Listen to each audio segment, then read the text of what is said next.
Hey, it's Dave with Dave's TR4A.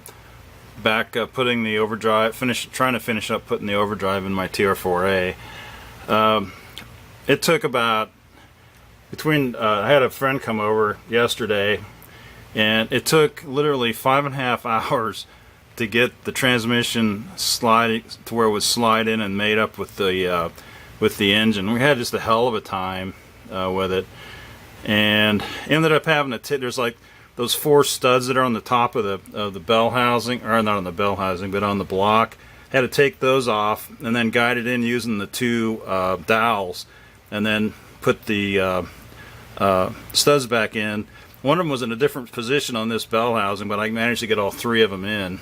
I'm not going to show you those, but anyway, the problem at hand is we had to take the rear motor mount out, and I have a Revington TR exhaust system, stainless exhaust system, and this Crunjon that let me get this light. This stuff here is stuff that dripped off of out of my old transmission through the O-rings in the shifter, and was dripping on the exhaust manifold, so I got to clean that off. But the problem at hand is I can just barely stick my finger in here to get to these nuts on the bottom. So I thought, oh shit, I gotta take the exhaust system off. You know, I'm taking 2 things off to put 1 thing back. It seems like. So anyway, I think I came up with a MacGyver solution here. I got nylock nuts and I super glued them to a piece of a paint stick, and I think what I can do is just slide these in here. I'm not going to do it now, and then position them over the holes, and then when I can put the motor mount in and at least get them started, and then figure out how to tighten them up later, I guess. I'm going to have to have a neighbor come over or something to turn a wrench. The other side's clear. I have no problem with that. It's just getting this done. So let's see how I'll get it set up and show you guys, and then I'll go on from there. I think that'll get it. Let me get the light there. I might have to do these like one at a time, I think, but at least I can get them. If I can get them started, then I can get them with a wrench from underneath. So anyway, let's see how it goes. Stay tuned. Okay, that didn't work. So I went to plan C, put some super glue on the nut and stuck it up in there, and I think I'm just going to let it dry for a few more minutes before I try it, but I think I got it. All I want to do is get it to where, the nut's on the bolt, and then I can get it with a wrench from behind. It's just getting it started is a pain. So anyway, we'll see how it goes. Back to the drawing board. Here's plan D. I took 2 layers of paper towel, and it's holding it in the wrench, and I think I can get it in here.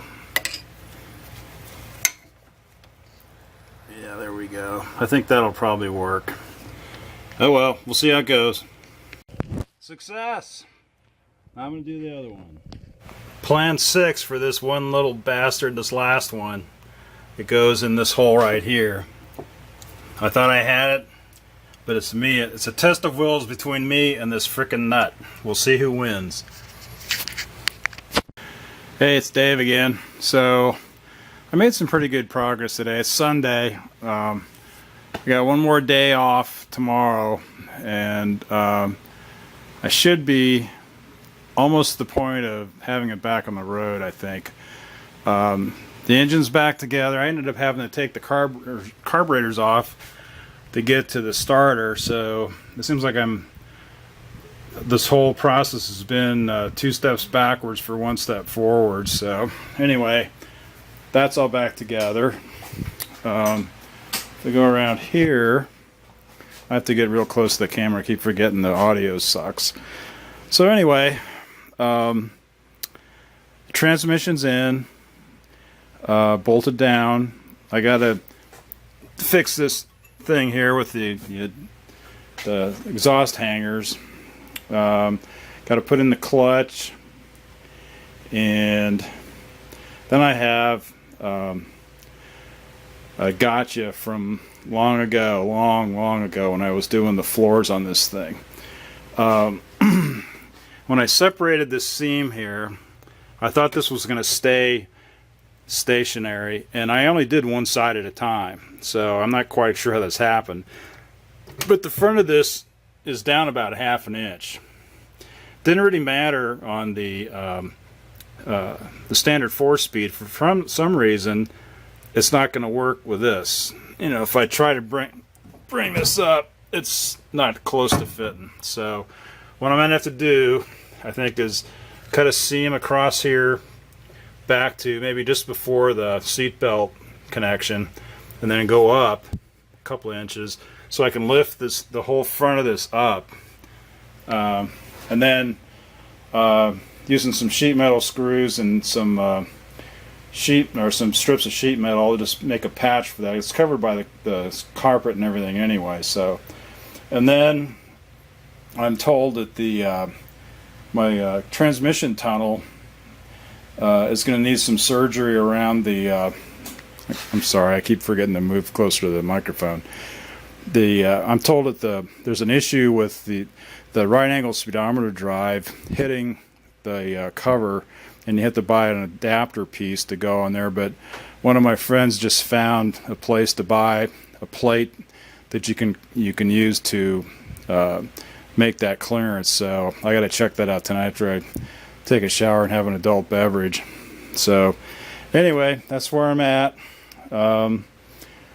I'm, like I said, I'm pretty close to being. I may, if the guys are smiling, I may have it ready to run tomorrow to test. So I got it up on jack stands here, so I'm just going to try it out in the garage and just see, because it only took about 1 quart of oil, and I think they're supposed to take like 2.2 quarts, but it may not have been drained all the way. I'm thinking because they were shipped dry, but they were tested, so they can't.